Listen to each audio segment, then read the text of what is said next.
ये है global information digital news Hindi में हूँ इजहार नदीम। चलिए आज की खास खबरें एलन मस्क और अमेरिकी राष्ट्रपति डोनाल्ड ट्रंप की तकरार की खबरें आपको समझाने की कोशिश करते हैं। क्यों ट्रंप से तनाव के बीच सियासी दल बनाने को तैयार मस्क, डेमोक्रेटिक रिपब्लिकन के लिए कितनी बड़ी चुनौती।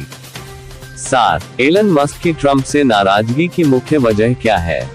उनकी तरफ से अमेरिका में रिपब्लिकन और डेमोक्रेटिक पार्टी की तरह एक स्थायी तीसरी पार्टी बनाने के प्रस्ताव में कितना दम है।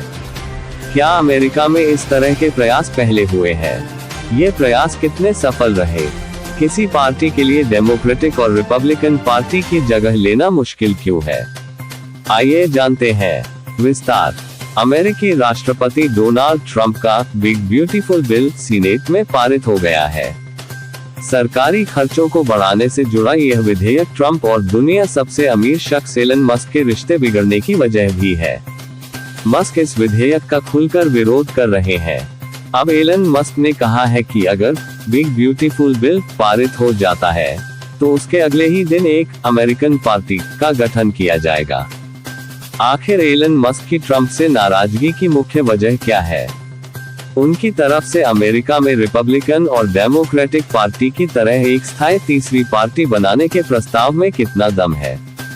क्या अमेरिका में इस तरह के प्रयास पहले हुए हैं। ये प्रयास कितने सफल रहे। किसी पार्टी के लिए डेमोक्रेटिक और रिपब्लिकन पार्टी की जगह लेना मुश्किल क्यों। एलन मस्क की ट्रंप से नाराजगी की वजह क्या है।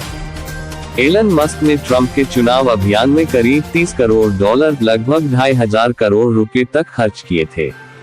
दोनों की दोस्ती ट्रंप के राष्ट्रपति पद की शपथ लेने के बाद भी जारी रही और मस्क को सरकारी खर्चों में कटौती की जिम्मेदारी के साथ सरकारी दक्षता विभाग की जिम्मेदारी दी गई।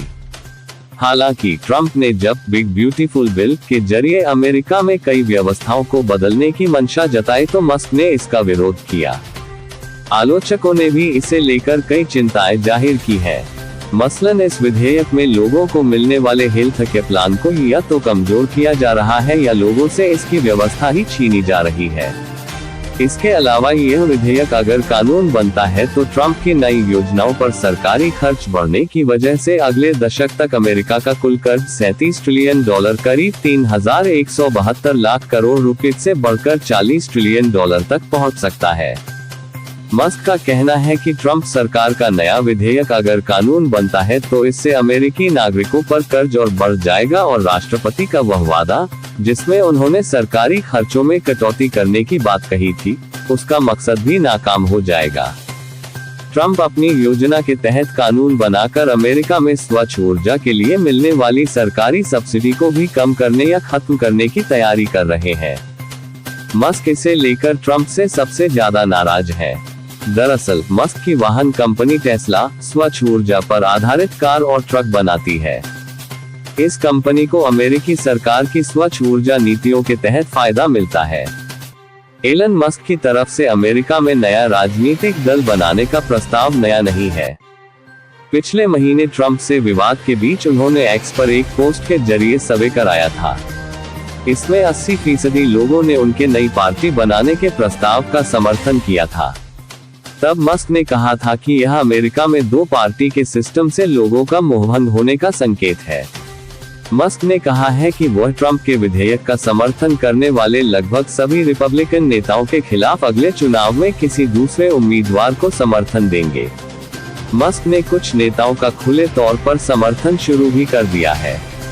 इनमें अमेरिका के केंटकी से सांसद थॉमस मैसी का नाम शामिल है, जिन्होंने ट्रंप के बिग ब्यूटीफुल बिल का खुलकर विरोध किया है।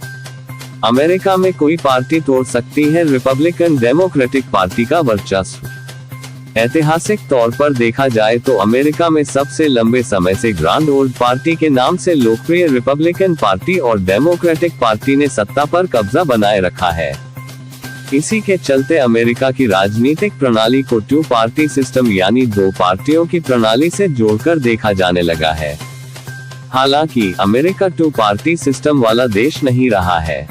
अमेरिकी चुनाव की एनसाइक्लोपीडिया कही जाने वाली वेबसाइट बैलेटपीडिया के मुताबिक जनवरी 2025 तक अमेरिका में 55 ऐसी पार्टियां हैं जो एक साथ कई राज्यों में बैलेट पर अपना नाम दर्ज करवा चुकी है। वहीं राज्य स्तर पर 238 पार्टियां हैं। राष्ट्रीय स्तर पर किसी पार्टी को बैलेट पर अपना नाम दर्ज करवाने के लिए कम से कम 10 राज्यों में मौजूदगी दर्ज करानी होती है। इस लिहाज से जहां रिपब्लिकन और डेमोक्रेटिक पार्टी के नाम ही सभी 50 राज्यों के बैलेट पर मौजूद हैं, वहीं 3 और ऐसी पार्टियां हैं जो राष्ट्रीय स्तर की पार्टी मानी जाती है। बताया जाता है कि ग्रीन पार्टी का एजेंडा पर्यावरण के मुद्दों पर केंद्रित होता है। वहीं लिबर्टेरियन पार्टी, जो कि अमेरिका की तीसरी सबसे बड़ी पार्टी है, वह नागरिकों से जुड़े मुद्दों पर सरकार की कम भूमिका होने की वकालत करती है और सिर्फ उनकी सुरक्षा से जुड़े मुद्दों पर ही दखल को तवज्जो देती है। इसके अलावा अमेरिकन टैक्सपेयर पार्टी, जिसने साल 2000 में अपना नाम कॉन्स्टिट्यूशन पार्टी कर लिया था, वो संविधान का पूर्ण रूप से पालन करने की मांग वाली पार्टी के तौर पर देखी जाती है। कैसा रहा है अमेरिका में तीसरी पार्टी का इतिहास? अमेरिका में डेमोक्रेट और रिपब्लिकन पार्टी को किसी तीसरे राजनीतिक दल से सबसे कड़ी टक्कर 1992 में मिली थी। अमेरिका में तब और अब की स्थितियां काफी समान है। दरअसल रिफॉर्म पार्टी ने टेक्सास के अरबपति रॉस पेरोट को राष्ट्रपति पद के लिए उम्मीदवार बनाया था। मौजूदा समय में जिस तरह मस्क वित्तीय घाटे और बढ़ते हुए कर्ज को लेकर सरकार को घेरने में जुटे हैं, कुछ उसी तरह 1992 में रॉस पेरोट भी संघीय बजट घाटे को कम करने और इसके जरिए अमेरिका का कर्ज घटाने के एजेंडे को केंद्र में रखकर अपने चुनाव अभियान को आगे बढ़ा रहे थे। पेरोट को इस राष्ट्रपति चुनाव में 19% वोट मिले थे, जो कि राष्ट्रपति पद के लिए खड़े किसी तीसरी पार्टी के उम्मीदवार को सबसे ज्यादा पॉपुलर वोट थे।